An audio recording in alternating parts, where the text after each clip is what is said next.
네, 안녕하십니까. 자, 요즘 휴가철이더라고요. 주말에 휴가 가시는 분들 많이 계시더라고요. 어, 자, 저도 아마 다음 주에 아마 휴가를 좀 가게 될 것 같아요.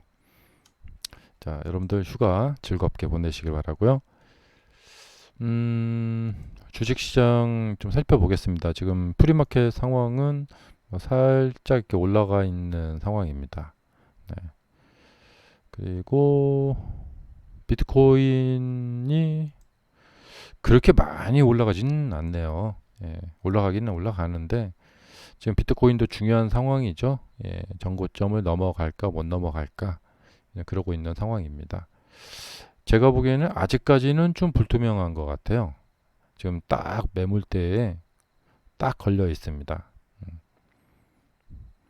제가 매물대 그 저항선 보는 방법 알려드렸죠. 예, 다시 한번 말씀을 드려보자면 예, 선을 이 맨 꼭대기에 긋지 마라. 음, 요 약간 좀 아래쪽이다 이거죠. 예. 그래서 이렇게 이제 올라오잖아요. 그러면 저기를 넘어갈 수 있을까? 못 넘어갈까? 근데 이제 확률이 이렇게 올라오게 되면은 이렇게 가는 경우가 굉장히 높아집니다. 확률이.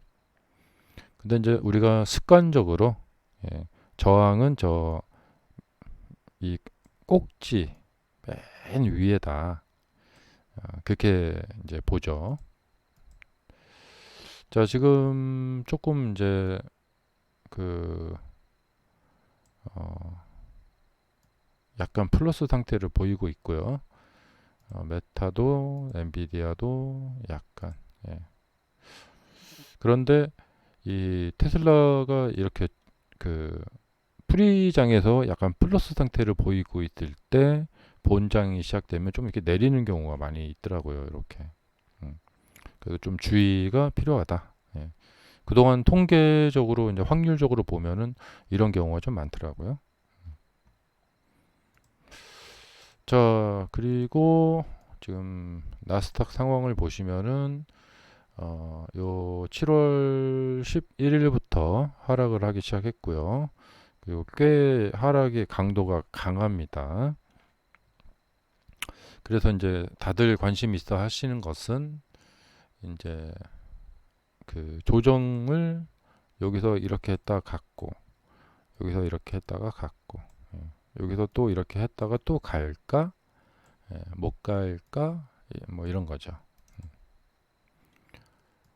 이게 아마 지금부터 앞으로 한 달 정도 안에 걸쳐서 가장 큰 관심사가 될 것 같아요. 예. 그래서 항상 뭐 하락했을 때는 참 그 주가 미래 판단하기 어렵습니다. 이렇게 하락했다 이렇게 올라오면은 그거 보고 아, 더 가겠구나 이렇게 이제 보죠. 그래서 여기서도 좀 판단하기가 좀 쉽진 않아요. 예. 그런데 이제 주식이 그 이제 폭탄 돌리기라고 하잖아요. 예. 그 그래서 그 술 마실 때 하는 그 병뚜껑 게임하고 비슷한 건데요. 어, 한 번, 두 번, 세 번, 네 번, 다섯 번 계속 네.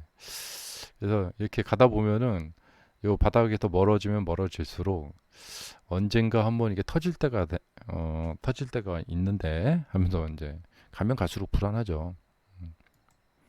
우리가 그 올해 시작되면서 1월 1일 그 장 보면서 여기서 이제 저 정고점을 넘어갈 수 있을까? 이제 그런 건 생각하면서 이제 봤거든요.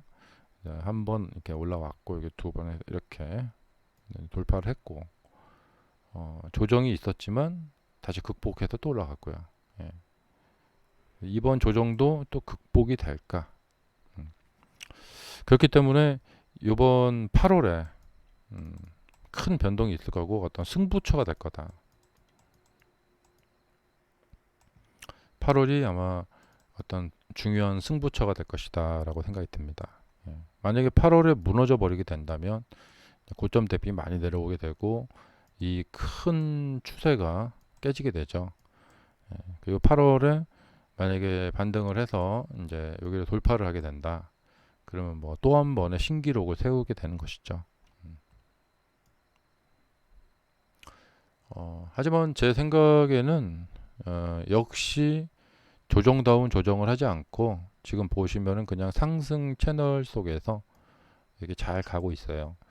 역시나 조정다운 조정을 하지 않고 그냥 금리 인하했다라는 그런 환호감에 막 그러니까 뭐 7월에 한번 있고 이제 9월, 11월이 있는데 이번 FOMC가 이제 우리나라 시간으로 8월 1일 새벽 이제 한 4시쯤 열리겠죠.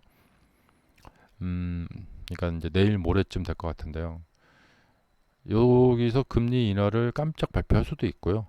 금리 인하 안 하고 뭐 9월에 좀 할 것 같다라는 그런 말도 할 수도 있을 것 같고 지금 9월은 거의 확실시 되는데 요것도 이제 가봐야 알겠죠. 그래서 이제 9월에 이제 금리 인하를 지금 생각대로 한다. 그러면 지금 요번에 약간 좀 희망적인 이야기 9월에 할지도 모르겠어요라는 뭐 이런 좀 희망적인 이야기를 해준다. 그렇다면은 그 기대감에 이제 8월에 이렇게 쭉 먼저 이제 기대감에 오를 수도 있겠죠. 예. 그리고 나서 정작 9월에 금리 인하를 하면은 이 급등세가 계속 11월 대선 때까지 이어질까요? 이어질 수도 있어요. 그러면은 가면 갈수록 이제 상승이 이게 길어지고 높아지잖아요. 그럼 11월 대선에서 이제 대통령이 확정되고 나서 뭐 또 어떤 이야기가 나올 거고 그러면 계속해서 금리 인하는 또 할 거고 또 12월에 또 할 거고 이러면서 그야말로 어, 예상을 완전히 빗나간 그냥 급등의 급등을 지금 8월부터 내년도 8월까지 계속 간다. 그냥 네. 그렇다면 지금 사볼만 해요. 앞으로 1년 동안 계속해서 상승할 것이다. 그러면 사볼만 합니다. 주식시장에서는 그게 불가능하지 않습니다. 지금 이렇게 보면은 뭐 요만큼하고 지금 요만큼하고 거의 비슷한 것 같아요. 크기가. 예. 그래서 단순 이제 좀 걱정이 되는 거죠. 예. 여기서 이대로 더 올라가면은 이 자체가 너무 과도한데 이런 걱정이 되는 겁니다. 근데 조정이 들어온다. 한 16,000 정도 선까지 조정을 했다가 여기 다시 이제 에너지를 모으고 좀 재정비하고 약간 빠지는 듯 하다가 또 막 올라가고 막 이러면은 또 계속 길게 갈 수가 있어요. 그러니까 한마디로 1파, 2파, 3파, 4파, 5파가 나오는 거죠. 이렇게. 엘리어트 파동 이론으로.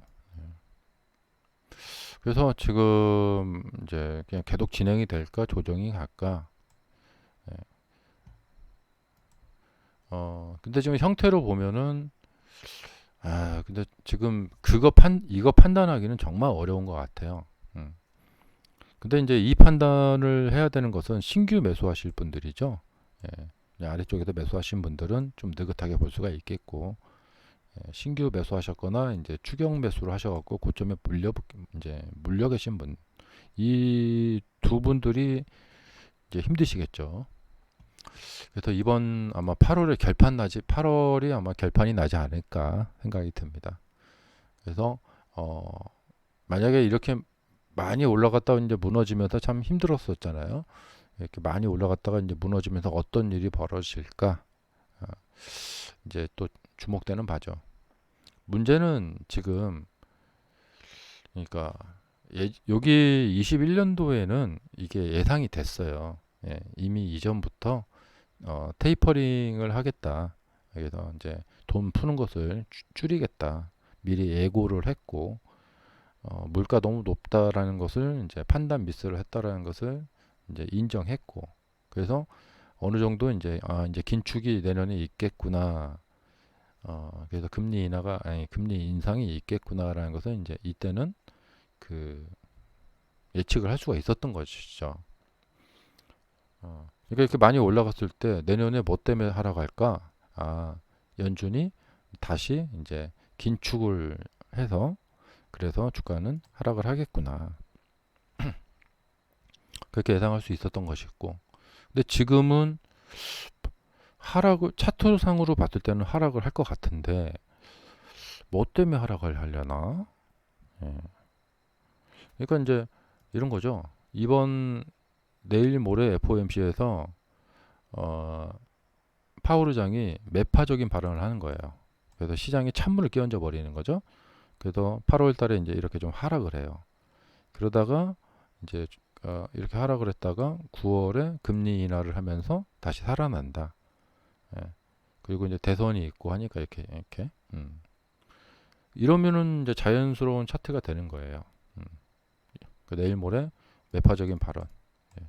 차가운 이야기를 하는 거죠. 음. 그래서 우리는 어떤 뭐 정치적이나 뭐나 뭐 해갖고 전혀 뭐 그런 거 고려하지 않고 여전히 지금 물가는 높고 9월에 금리 인하한다라는 그런 보장은 절대 없다. 이런 차가운 이야기를 해버리면 좀 이렇게 쿨다운이 되겠죠. 쿨링 다운이 될 거고. 그래도 여기서 그런 사건 때문에 좀 조정을 하고요. 8월에. 그다음에 이제 9월에 깜짝 금리 인하를 하면서 쫙 살아난다. 뭐 이런 시나리오가 이제 가장 적합한 시나리오일 것 같아요. 근데 이 시나리오에서 벗어나서 내일 모레 이제 굉장히 비둘기파적인 이야기를 해버리고 그래서 그것이 예상되면서 오늘 내일 장이 선반영되면서 막 급등을 간다. 그래서 이게 쫙 끌어올린다. 그리고 FOMC에서 다음번에 금리 인하를 할 것 같아요. 뭐 이런 얘기를 해버린다. 그러면 막 쫙 이제 8월 달에 뻗어 올라가 버리겠죠. 이렇게 쫙. 그러다가 이제 9월에 가서 금리 인하를 하고 그리고 뭐 우리 뭐 경제학의 이제 원칙상으로 봤을 때는 금리 인하를 하니까 이제부터 더 간다. 이렇게 그럴 수가 있겠죠. 그다음에 이제 8월에 아마 저게 있을 거예요. 그 FOMC 위원들의 여름 휴가 잭슨 홀 미팅이 있죠.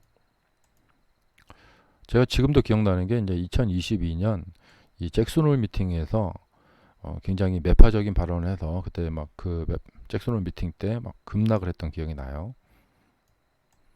이번에 또 잭슨 홀 미팅이 또 있고. 예. 음, 그래서 굉장히 지금 어떤 막 이렇게 혼란스러운 장입니다. 음. 아마 8월 장 예상은 이번 FOMC를 좀 봐야지 어떤 반응이 나오는지 좀 봐야지 감을 좀 잡을 수가 있을 것 같아요. 음. 그래서 일단 잭슨 홀 미팅을 내일 모레 좀 지켜봐야 될 것 같다. 그리고 나서 어떤 8월 장이 어떤 승부처가 될 거다. 그렇게 이제 준비들 이제 하시면서 전체 시장 준비하시면서 이제 테슬라 같은 이제 개별 종목 이제 준비도 하시고 예, 그렇게 좀 잘 준비를 좀 하셔야 될 것 같아요. 어, 그리고 지금 형태에서는 이제 이러한 모델이거든요. 여기 거래량 터졌고 떨어지는 듯하다기 거꾸로 말아 올리려고 하는 약간 그런 낌새를 보이고 있는데 이 형태를 이제 참고 삼아 보시면서 비교해서 보시면서 이 형태대로 가는지 예, 좀 잘 지켜보시면 좋으실 것 같아요. 아마 이제 여기서 이제 급등을 했기 때문에 급등 급락을 했죠. 그래서 계속해서 좀 어떤 이렇게 변동 사항들이 많이 생길 거예요. 자, 그래서 이게 지금 가긴 가야 되는 차트인데 크게 가긴 가야 되는 차트인데 이 나스닥이 이게 부담스러워 갖고요. 어, 나스닥이 9월, 10월까지, 11월까지 쭉쭉 밀어준다. 그렇다라면은 테슬라도 그때 쭉 올라가면서 정말 좋은 하반기가 될 수도 있는데요. 정말 잘 판단해야 될 것 같습니다. 주가가 많이 올라와 있는 상태에서는 항상 불안해요. 예. 별 이유 같지 않은 이유로도 하락을 하기도 하고 이상한 이렇게 전쟁 같은 거 있죠. 우크라이나 전쟁처럼 뭐 이상한 일이 터집니다. 자꾸. 예. 자, 감사합니다.